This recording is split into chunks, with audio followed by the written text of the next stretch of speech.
नमस्कार। आज का हमारा टॉपिक है कुल्थी की दाल। तो आज हम जानते हैं कि आयुर्वेद कुल्थी की दाल के बारे में क्या कहता है, इसके गुण और इसके जो फ़ायदे हैं या इसके कुछ नुकसान हैं। तो आज उनके बारे में हम चर्चा करेंगे। तो चलिए शुरू करते हैं।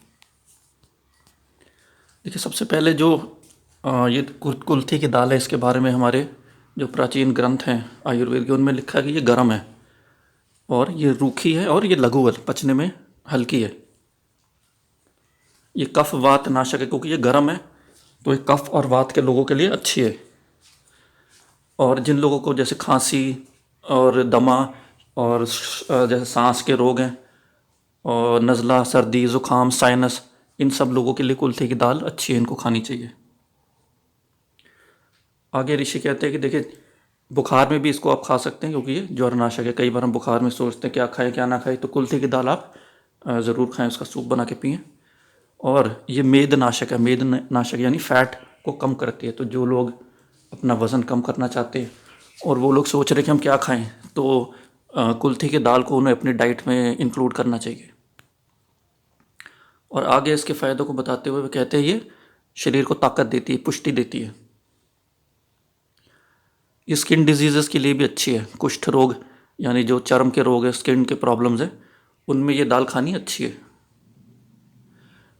ये सूजन को भी कम करती है। अगर शरीर में सूजन है तो इस दाल को आप ज़रूर खाइए, इससे सूजन कम होगी आपकी। ये लीवर के लिए भी एक टॉनिक का काम करती है। यकृत होता है हमारा लीवर, तो अगर लीवर में कोई प्रॉब्लम है तो ये उसको भी दूर करने में मदद करती है। और इसके फ़ायदे बताते हुए ऋषि कहते हैं कि कृमि रोग नाशक है। कृमि रोग यानी कि जो हमारे अगर कोई वर्म्स हैं या पेट में कीड़े हैं, तो उसमें भी इस दाल को खाना चाहिए।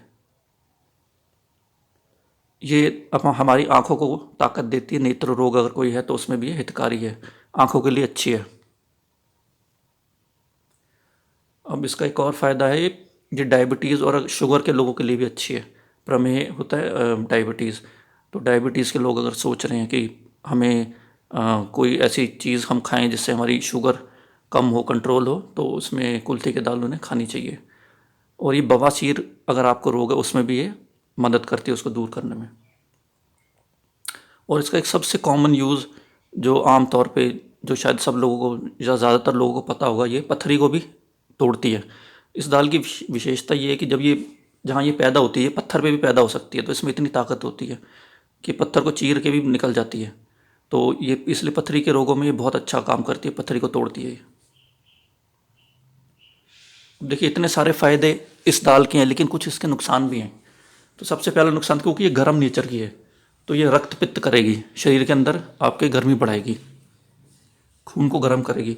साथ में ये अमल पित्त करेगी, यानी एसिडिटी बढ़ाएगी शरीर के अंदर।